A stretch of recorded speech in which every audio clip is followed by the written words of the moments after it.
tossers have thrown it out the door with their behaviour this week. They should be ashamed of themselves. They should absolutely look at themselves in the mirror and wonder what the have they been doing.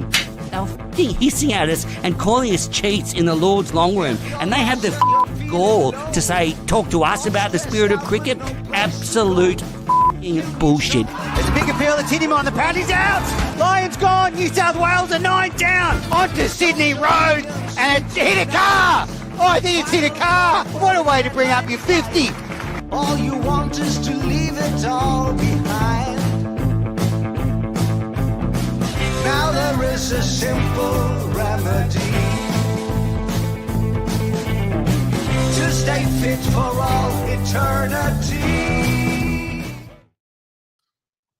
Oh, hello, everybody, and welcome back to the Cricket Unfiltered podcast. We're back at Galle. Yes, the second test match is underway.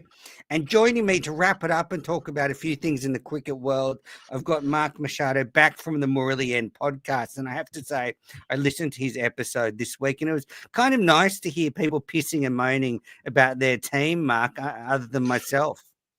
I think it's cheaper for me to just do a podcast about Sri Lankan cricket than it is to go to therapy. So, that's part of it. You can kind of channel all your frustrations and reflect them onto your cricket team, right?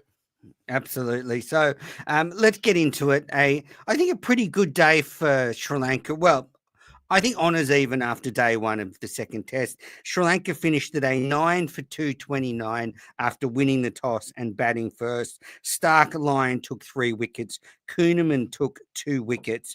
And we'll go back through the day, but just broad strokes, Mark. I think actually runs on the board is good for Sri Lanka. They'd certainly want a few more, but this pitch is already turning a long way. I think honours are around even. What do you think?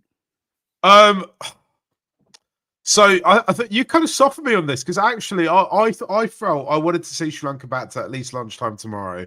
I think that's very unlikely to happen at this point. I think if we were 229 full 6, if Ramesh Mendis was still there, I would be a considerably more happier than I am now. I was pretty burnt after the first test. I just wanted to see a bit more spine and backbone. I think, at the end of the day, we can say I've definitely seen a bit more spine, but I wanted to see a little bit more of it. I just wanted to see us dig a little bit deeper. I wanted to see us really make your boys work hard to get us out. And I think too many times we were playing not quite doing what we should be doing, and we're giving away kind of cheap wickets. I mean, you say that. I mean, Nathan Lyons and Mitchell Stark are kind of all-time greats at this point, right? So, losing your wicket to either of those two players isn't the worst thing that's going to happen to you in your international career.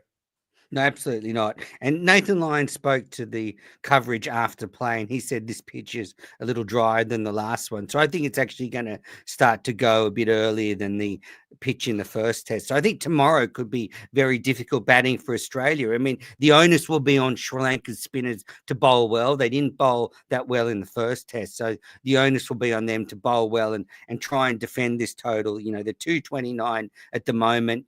If they can stay in the game and make Australia bat last chasing a target, then it could be a really exciting finish.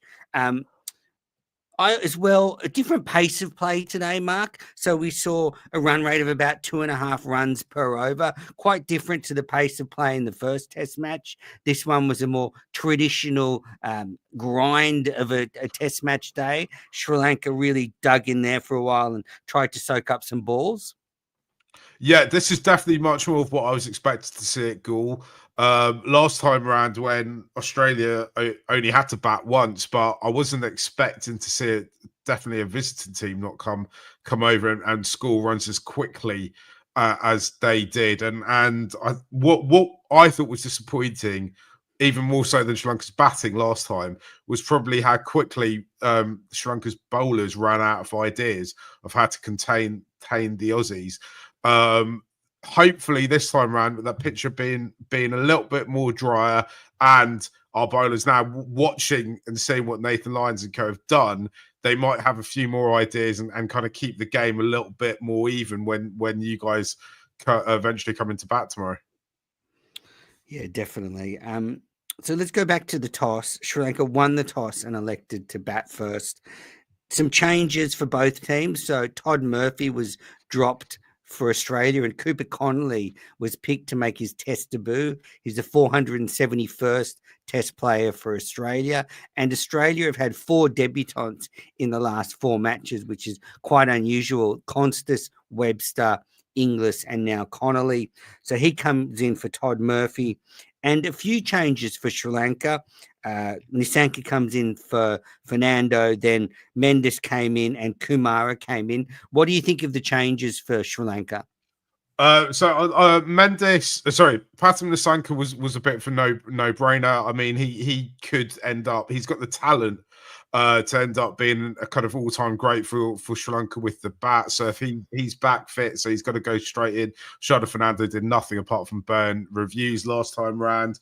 Kumara, I love Larry Kumara. I think he's great. I think one of his best spells ever, and probably one of the best spells you'll ever watch with somebody to not pick up wickets was at the last T20 World Cup in Australia. I think we played Australia was it Adelaide, and he was absolutely superb. He's also kind of the last couple of years, he's really stepped into international cricket. Asita Fernando, though, has kind of been a bit the poster boy for Sri Lanka's kind of seam revival, but they've given him a break finally, which I'm kind of grateful for, because he just, regardless of the format, he's always playing cricket somewhere for Sri Lanka. So I was happy to see Kumara come in. Ramesh Mendes, I'm not surprised they wanted to change up the spin options. I was surprised they dropped Van der Sar though, because I thought he was the pick of our bowlers last time round. He's also got a bit of kind of with Jeffrey. I always feel there's a bit of magic about him. He's the kind of guy that can be really quiet for 3 days and then have a spell that suddenly turns the game upside down and wins you a session and suddenly gets you the momentum that you need to win a test match. So yeah, I was quite surprised when he was dropped. It was his birthday yesterday as well. So I don't know, maybe Sanders thought would give him a few days off. Mm-hmm. When I've spoken to some of the players in the past and spoken to the management around the team, and they think that Sri Lanka, to win and to be successful, they've got to do things that the opposition aren't quite expecting them to do, or kind of change things up and look for something a bit different. We've seen that, obviously. You can think about individual examples like Lassam Malinga turn up with his unique action, or Murali coming up with loads of different variations, or whatever it is.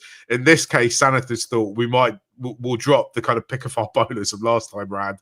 I mean, Nishan Pira seems like a great guy. This is his 3rd test match, but for me, he wasn't really doing much last time around. No. But he must have done something in training, or said something, or spoken up in some way that made them think we need to give him another shot. It's a surprising decision, but here we are. Yeah, I was surprised. I was surprised at that too. I thought Pearce would get dropped. But with the Aussies, I thought Connolly was an interesting selection to extend the batting and take away with the bowling. I mean, there's no doubt Todd Murphy, as it stands, is a better test bowler than Connolly. I thought they might actually swap out Webster for Connolly and go for a spin bowling all-rounder at 7. But instead, they've picked Webster and Connolly. So, look, they weren't tested today. Sri Lanka kept them out there, but I think this could have been tested had Sri Lanka batted a bit better in this first innings, but I thought it did maybe leave them a bit short with the bowling. But we saw Nathan Lyon step up today and bowl superbly. So, a good opportunity to blood Connolly. Unfortunately, Constas didn't get the same opportunity. He was sent home before this test match. Let's get into the start of play. Nisanka and Karunaratne opened the batting. Karunaratne's 100th test match, a nice little ceremony for him this morning. Also, he's retiring after this test match, so quite a big day for him. And, they started pretty well, but Lyon came on and got a wicket in his first over. Nisanka bowled sweeping.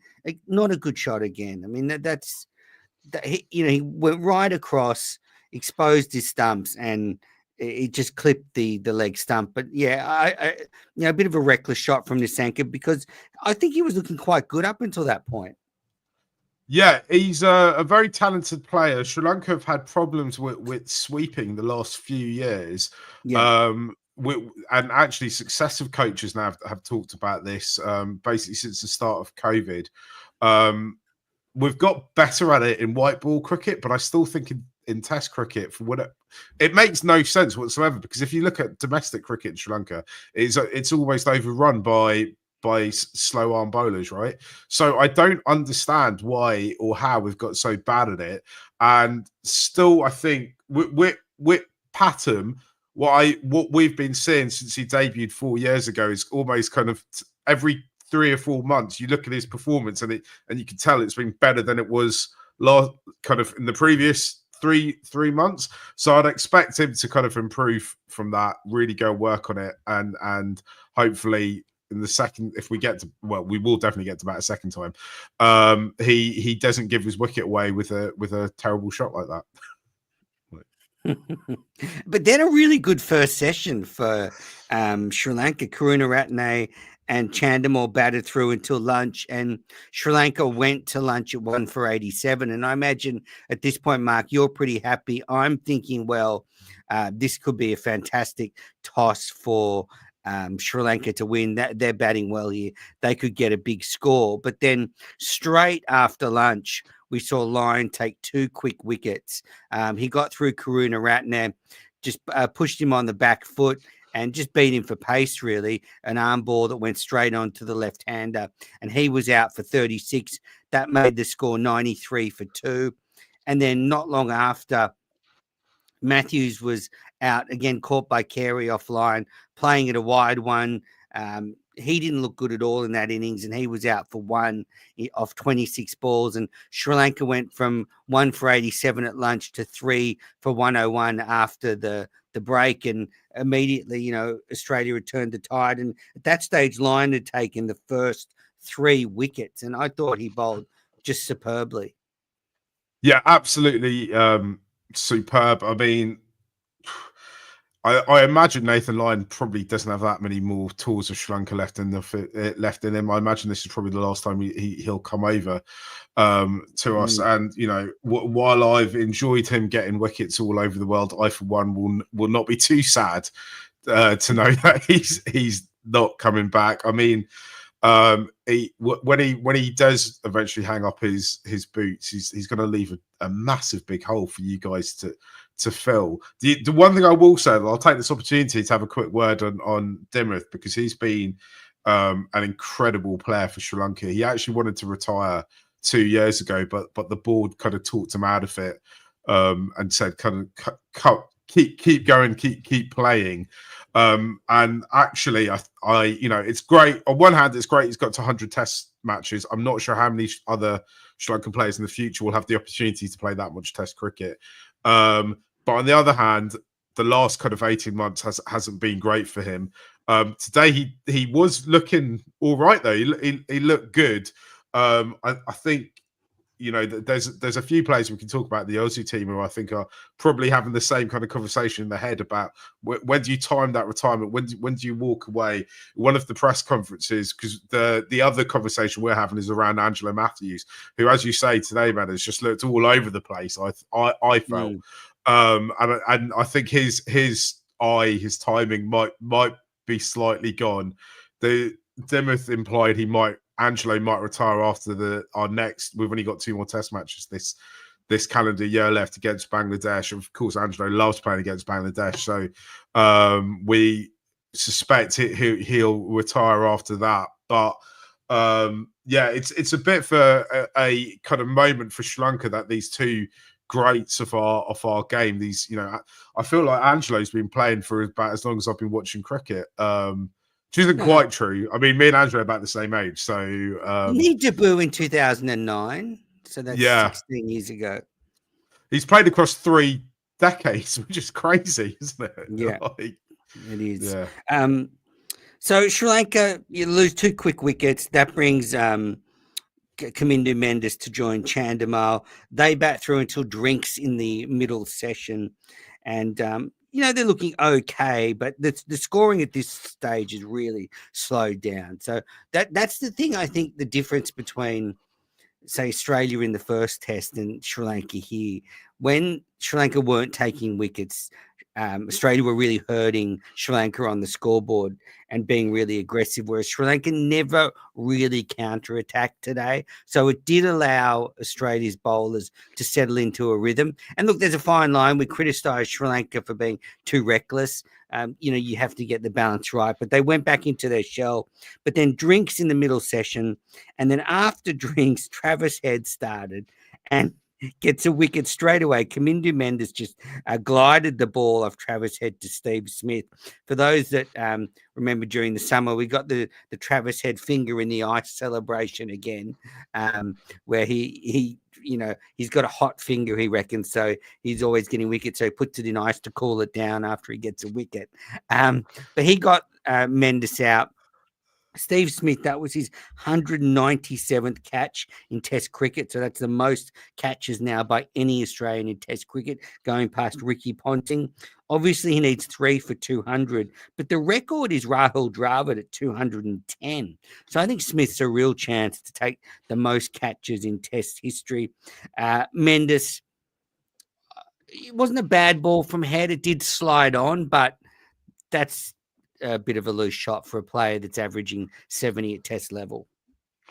Another disappointing wicket to throw away. I mean, I'd imagine a lot of Aussie fans would have come in quite excited to watch, come to this series quite excited to watch Kamindu Mendes, and he looked in good touch in the second innings in the first Test. I feel now it's been a little while since I've seen him put a decent knock together. He's due it. I think we're at a point though where he's still kind of finding his feet in Test cricket. We know he can do it. We know he can play it. It's not a skill issue. I think he's just there's a level that he's gonna kind of figure out that he's kind of doing, and we're watching it in real time. And hopefully next time he gets a bat, he kind of shows us and gets to that level. Head's one of those annoying bowlers, though. He gets wickets, but he also, the gap between his best ball and his worst ball is very big. Every now and then he can just bowl an absolute jaffa. So the batter's always got that in the back of their mind, I think. And Mendes, though, just glided it straight to Smith. But it's going to be a competition which shot was worse, because then Dhananjaya De Silva was out first ball to Stark. First ball of De Silva's innings, but it was next over. So Stark got him, and he just glided the ball to Webster at gully. As they were saying in the commentary, it's a sort of shot you'd play at training if you're trying to give catching practice. I mean, De Silva's. Do you call him DDS on your show? Yeah, we call him DDS. Yeah. See, I'm a Murali, getting into the Murali and lingo. I mean, that was a poor shot, and that 2 wickets really quickly after the drinks break. Sri Lanka 5 for 127, and yeah, just a poor shot. And then to end the session. That was it. So they ended the session losing 4 wickets and scoring just 57 runs. And at tea, it was 5 for 144. So the game really turned in that middle session. Yeah, that's the session that really irked me. I mean, I think we're starting to hear now some kind of whispers about DDS's captaincy. So DDS comes into the side, about 7 or 8 years ago now. With quite big expectations around him as a white ball player and a Test player. As a Test player, he's not been too bad. As a white ball player, he's never quite got to where the levels that we thought he could achieve. I think part of that might be because he ended up being kind of shunted all over the order. I think he's basically battered in every position from 1 to 8. And as a Test player, he was much more accomplished. But since he's taken over the captaincy, I think the captaincy weighs on him quite a lot. There's a kind of duplicity around the Sri Lankan team, which is that the fans and the people who live in Sri Lanka and Sri Lankans themselves have quite high expectations over the side. Where actually everyone, for a lot of other people around the world, we're their second or third favorite team, right? So it kind of gets reflected in press outside of Sri Lanka as fun-loving guys, really laid-back guys, really relaxed guys, kind of no pressure. That's why they'll go and get hammered by an innings and 250 runs in one Test, then come back and win by similar margins the second Test. When actually that's not really true. The reality is that there's a huge amount of pressure on these guys from the people, from actual Sri Lanka fans and Sri Lankans. And I think DDS, for me, I think that burden of it is with the captaincy is starting to really to weigh on him, because he's not really put in much of a performance, not many great performances since he took the captaincy over. Yeah, well, that was another inglorious dismissal. Stark, that was his first wicket of the day, and good stuff from him. Then so we go to so at this stage, Lions got 3, Stark's got 1, Heads got 1. We go to the tea break, and then after tea, a fantastic stumping from Alex Carey off Kuhneman to get Chandimal for 74. Chandimal played really well. He's often performed well against Australia. He was sort of the last hope for Sri Lanka to maybe get a really big first inning score, but Kuhneman beat the outside edge of Chandimal's bat, a ball that just turned away, a classic left arm orthodox delivery, and he just creeped out of his crease, and Carey whipped the bails off really quickly. I mean, that was A1, A plus stumping. That had Sri Lanka 6 for 150, and there it could have really been disaster. I mean, Sri Lanka could have been out for 180, and Australia batting for an hour on day one. Whereas to get to 9 for 229 from there was really good, and it was the two Mendises, Kusil Mendes and Ramesh Mendes, who came in for this test match. You put on 65 to get the score to 215 before there was some more wickets. But I thought there was a bit of fight there from Sri Lanka. Mendes looked good, Ramesh Mendes and Kusil Mendes. They'll both be disappointed though. Ramesh Mendes will be disappointed he didn't go on from that 28. Yeah, absolutely. I totally agree with you. When Chandy got out, I thought that was it. I thought it was we're going to struggle to get to kind of the 165 mark here, because wickets for Sri Lanka teams are like buses, aren't they? It's like you wait all day and then suddenly 5 or 6 come along at the same time. But Ramesh really dug deep. Kusil Mendes was moving down the order. He was struggling at the top of the order for a few years for Sri Lanka in red ball. After really finding his feet in white ball cricket and coming on as quite a aggressive white ball player. But further down the order, he looks much more comfortable. It feels to me like he really kind of my worry about him batting lower down is when he has to bat with the tail, how's he going to bat? But he kind of does all right. He kind of gets through it. I'm just kind of hoping that Kusil can kind of hang about tomorrow and even 10 or 15 more runs before Australia come in could make quite a big difference on this pitch. Yeah, psychologically, if they could get up to 250, that'd be just add a bit more pressure onto Australia. So Ramesh Mendes was eventually out. He was trying to leave a ball off Stark, but was a bit indecisive, got an edge. Carey took the catch. The next ball, Pravit Jayasuriya, who doesn't look a very good a tail ender, edged one to Steve Smith off Mitchell Stark for a duck.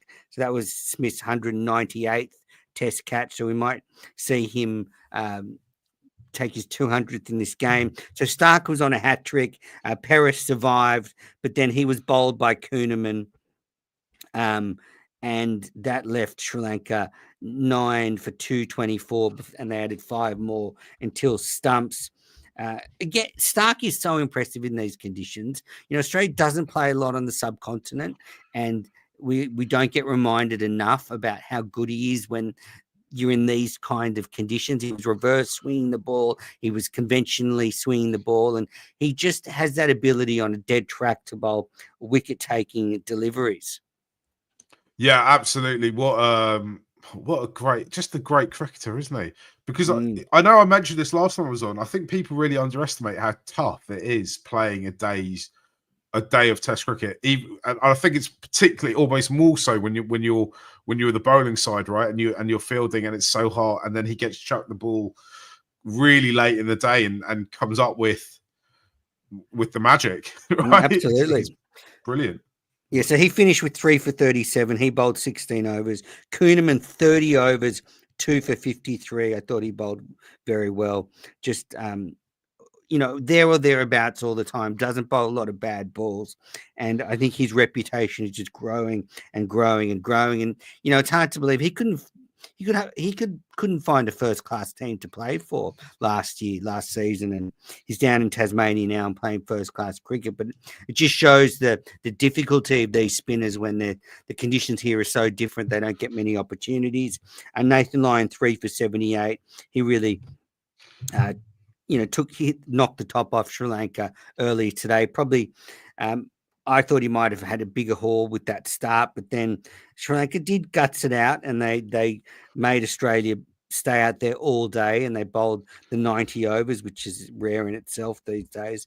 So look, I think state of play, Mark, going forward, Australian point of view, for Australia to win this test match and win the series, I think they need to get a decent lead in the first innings, taking into account they have to bat last.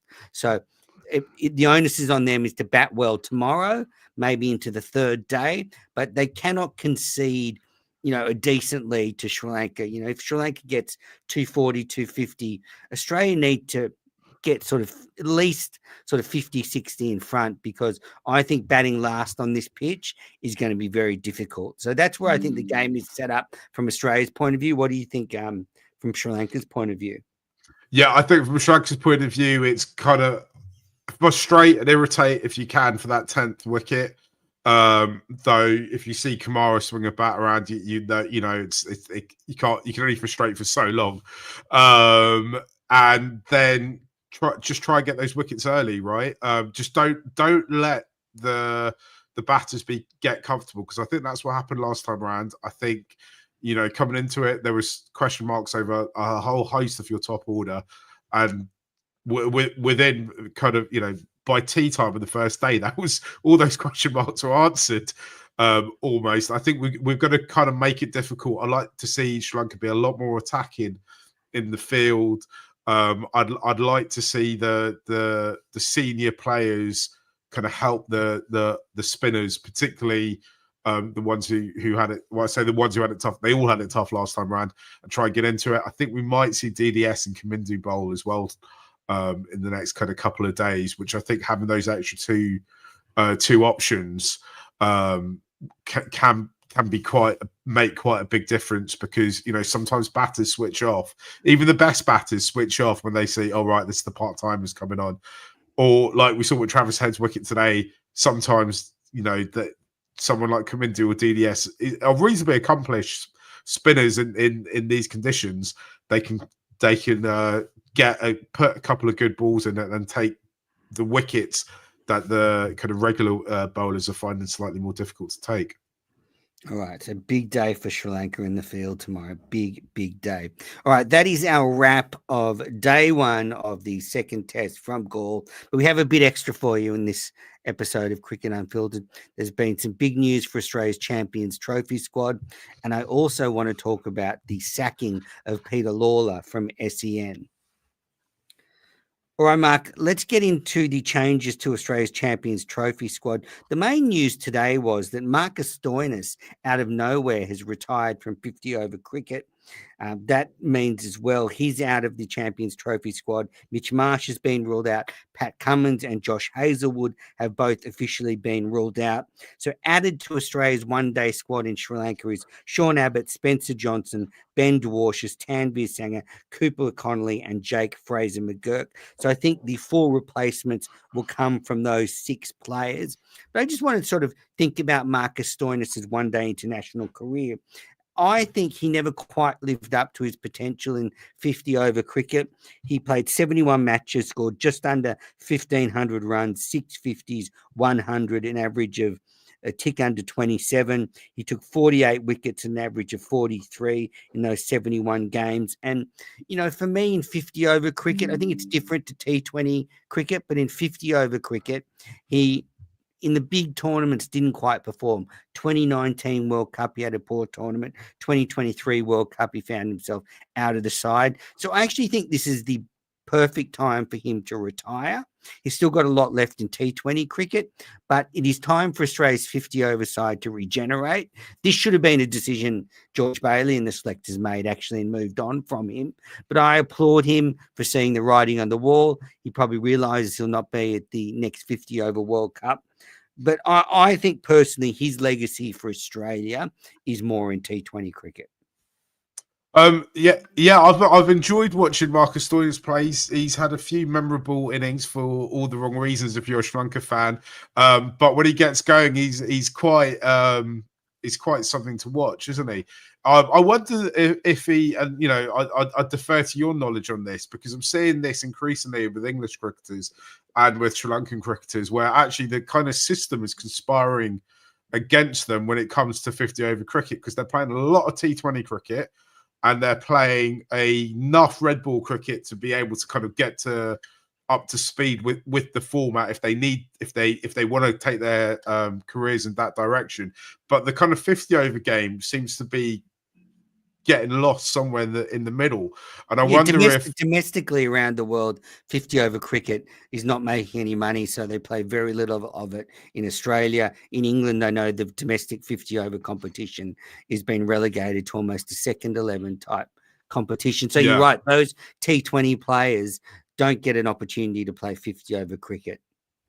And and I wonder if, particularly when you look at someone's batting, and you're like, right, he's swinging the bat about like it's T20 cricket, but we're expecting him to bat for 10 overs here. Like, what's he doing? And I wonder if Marcus Stoinis has just been, a victim of circumstance as much as anything with it, because he's clearly a talented player. I mean, I'm kind of off the opinion, if you've done it in T20 cricket, then you should be able to do it in one-day cricket. I don't necessarily think it works the other way. Because I think the skill set is kind of slightly different in terms of having to bat slightly longer or even bowl longer spells. But so I wonder if that, he might come away from his one-day career thinking, maybe if things had gone slightly differently, if I was able to play more 50-over games, I might have done a bit more with my international career. Yeah. So he's finished now, old Stoin, and maybe we'll see him in Australia's T20 side. So a lot of changes coming for Australia's Champions Trophy squad.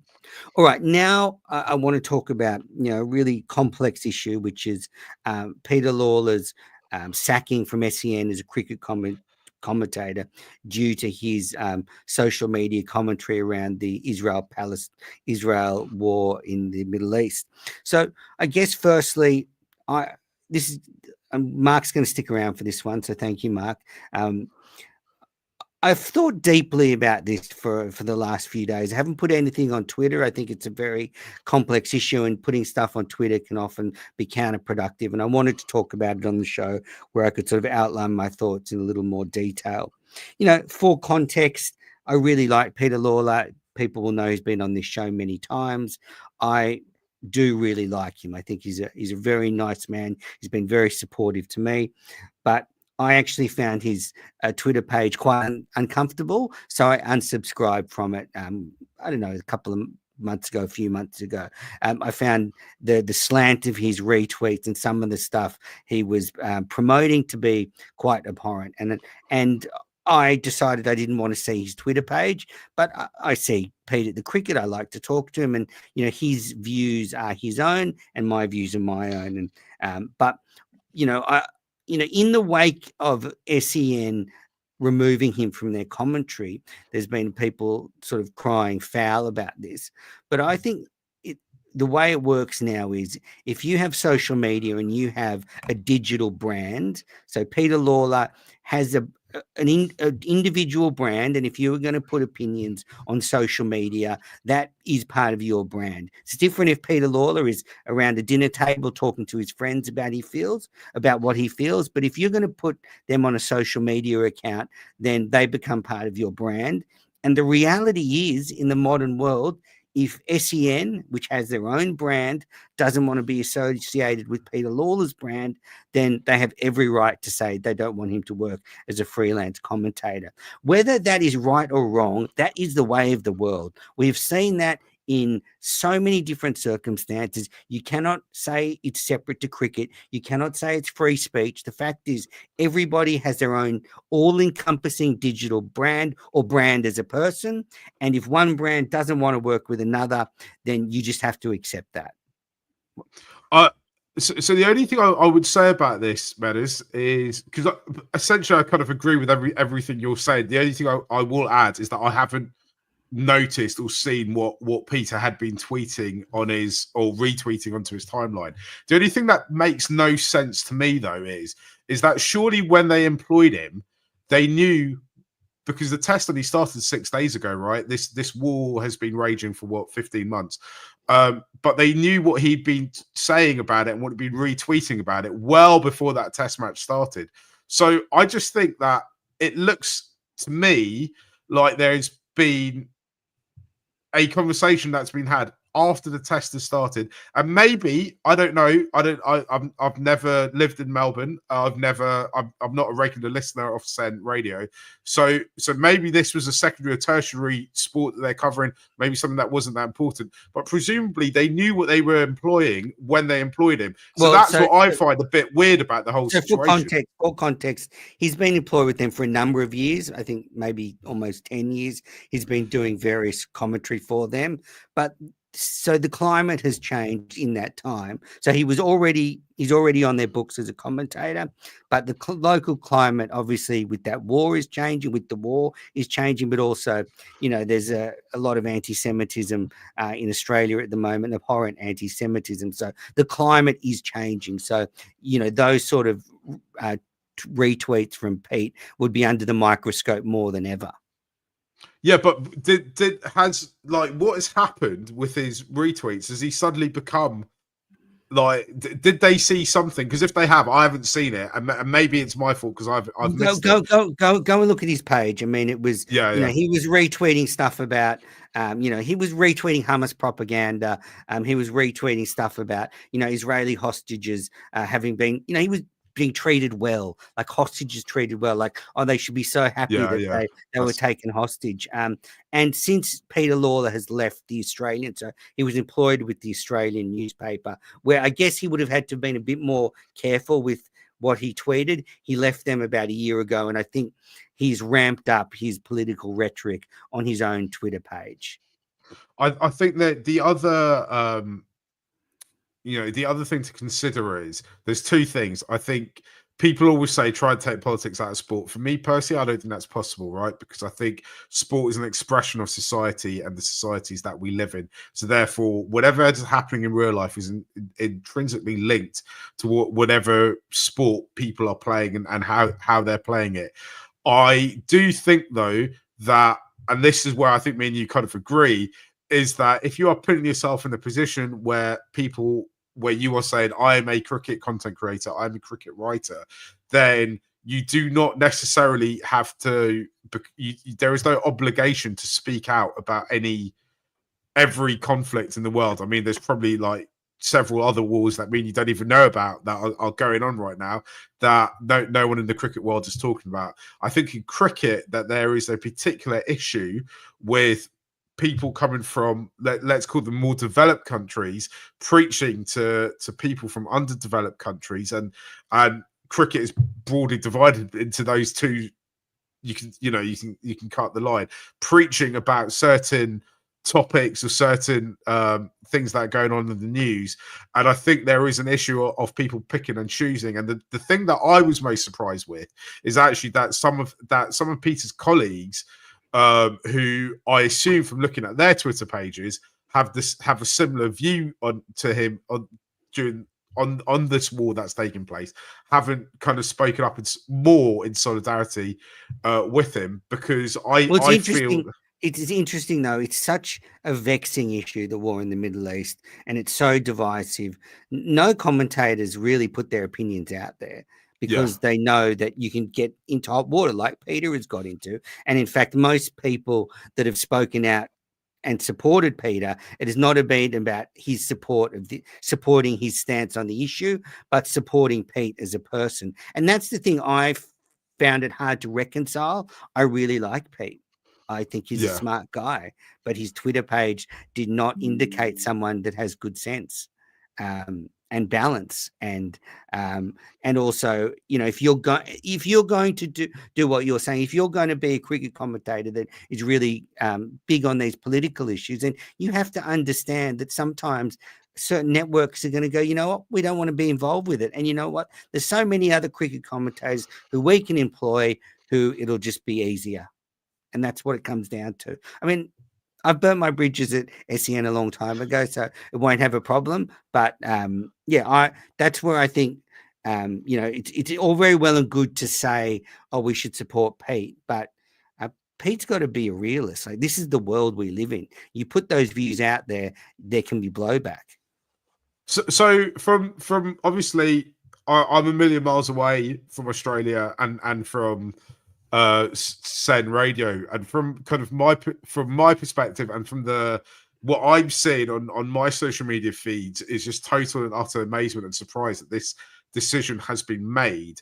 But it sounds like, talking to you, man, is like, actually in Australia there is this conversation going on about what is appropriate, what isn't appropriate for sports commentators to I don't even say talk about, because I assume he's not talking about it while he's sitting there at goal watching the match. I assume it's only exclusively on his feed, right?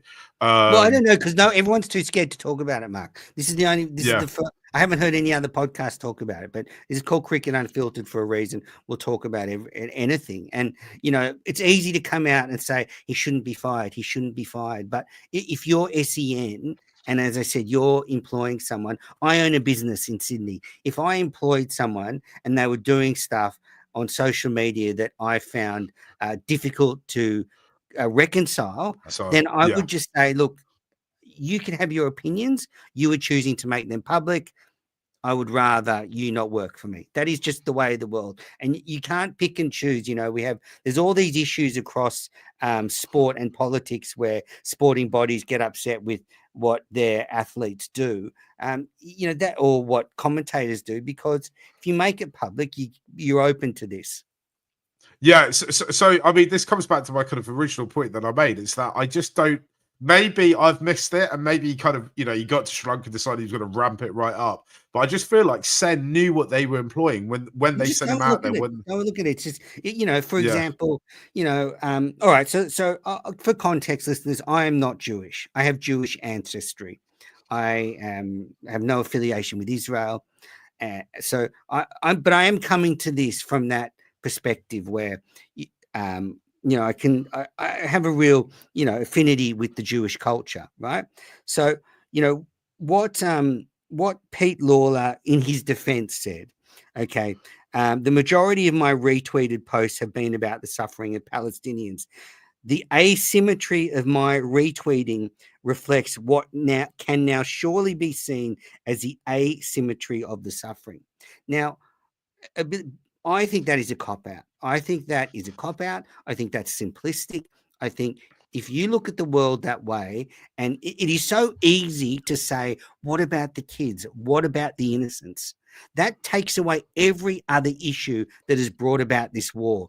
And, if you go back to the Second World War, one of the main ways the Allies won the Second World War was to bomb the women and children of Germany. Now, would Pete Lawler be going back then, oh, what about the innocents? The fact is, that is awful. When innocent people are caught up in conflicts, it is a tragedy. That's why war is fucking hell. But you cannot simplify it to just because Israel are bombing certain people, they are necessarily the guilty one. And on Peter's page, there was no balance. So there's nothing about what happened on October 7. There's no retweets about the vile anti-Semitism in Australia. It's all very it's a certain agenda running through Peter's Twitter page, and I find that simplistic. And it's very easy to say, what about the innocents? Because, Mark, that is a universal truth. No one wants to see kids getting hurt. No one wants to see civilians getting hurt. But unfortunately, the world is a dirty, grubby, fucking place. And when wars happen, it is the innocents that get caught up in the conflict. That's why we try and avoid war. But the issues in the Middle East are so complex, you can't just say, "Oh, save the innocents." That's pie in the sky stuff. Like, put some flowers in your hair and dance around if you think that, but that's not going to actually solve anything. Also, a bit, to my simple mind, it sounds like he's kind of comparing his plight of losing a commentary job to the plight of the Israelis and the Palestinians who are both suffering during this war, and that's a bit not quite Well, right as well, I is don't it? know that. I don't know if he's Right. doing that, but he's basically trying to say that his retweeting reflects the fact that he feels like the Palestinian people are suffering now and they deserve Peter Lawler's support because because well, there was I said there was no balance. There was nothing about the anti-Semitism here. There was nothing about the October 7th attack. He just clearly is anti-Israel, which is fine. Everyone's allowed their opinions, whether you agree or disagree with them. But you can't just then go, "I am moved by the death of innocents." Who the fuck isn't? Like, that's Yeah. why war is awful. And if you or I could click our fingers and end war, we would. But the fact is, there are a lot more complex issues to play. It's reductionist, simplistic of Pete to just keep on this line, and eventually you get blowback for stuff like that because it's not balanced and it's nonsensical. Yeah, I agree. And look, I'm a Sri Lankan who understands that a lot of these things are super complex. Personally, I've stayed away from trying to tweet about these things and not get involved with things I don't understand. The Sometimes I think there's sports are quite an emotional thing for Mm. people who are into it and fans of it and involved in it. And then sometimes I think we can conflate the emotion that sport conjures within us for the emotions that may have led people into make huge political decisions, some of which could lead to war. And sometimes I think if you're in the sports journalism or sports content world, you kind of feel that actually, because you've got a following, because people think you're an expert or in certain areas, that you also can kind of bring that passion and understanding to another area. I fully agree with you, Meadows. I think I've been to Israel. I've spent time in other parts of the Middle East. I've got friends who support all different sides of it, every single kind of where you can do it. But personally, I don't want, and obviously, I don't like looking at pictures of anyone dying, let alone children. But I think it's highly unadvisable to because you've got a following, to decide to retweet it onto your timeline and get involved in this. But I still come back to my original point, which is when sent him out there to commentate on it, they knew that he was politicized. They knew that he had these strong opinions about this particular subject. What is I've not seen, and I could be totally wrong, but yet to see something that makes me think that his view has dramatically changed enough in the 4 days or 3 days of that test that they've said enough's enough now, Pete. We've got to let you go. And I've worked at other radio stations.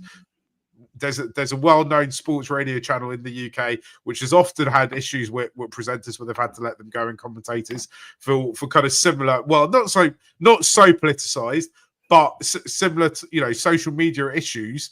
And there, quite often you can go, right, this person we know will often talk about X topic, and maybe you might end up pushing the envelope a little bit, and you can see, right, that was the red line. He's gone past that red line, and that's why they can no longer continue his employment. He can't be associated with this brand.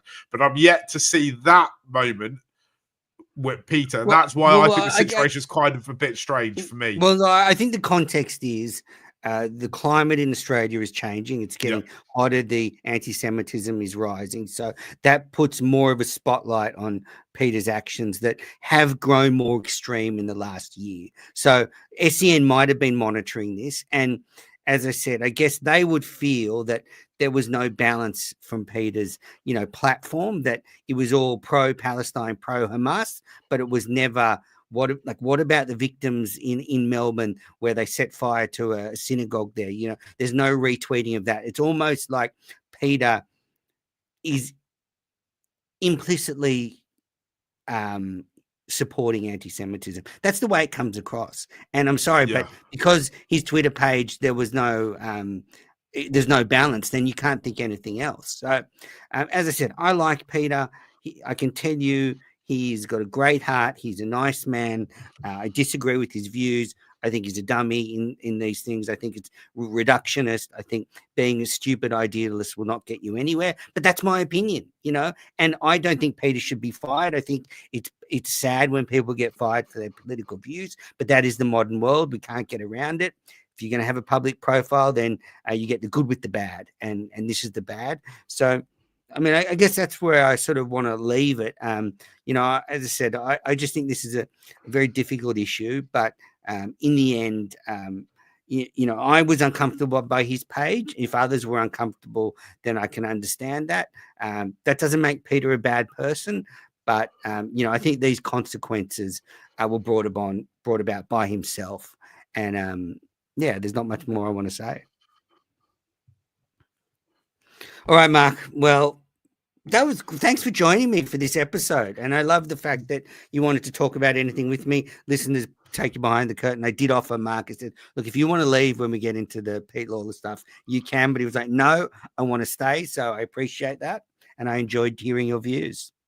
Thanks for having me. And I hope I wasn't talking total nonsense and kind of added something to the show.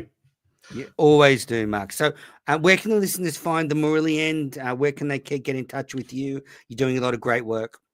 Yeah, the Morley End's available in all the good podcast apps and even the bad ones. We're on YouTube as well. We're across all social media. So just kind of type in Morley End, Sri Lankan cricket, and hopefully when we not too far away. We do a live show every Monday.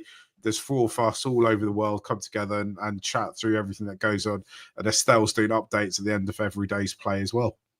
Great. Yeah, I had Estelle on. She was fantastic. Well, thanks everybody for listening to Cricket Unfiltered. We'll be back after day 2 with another wrap.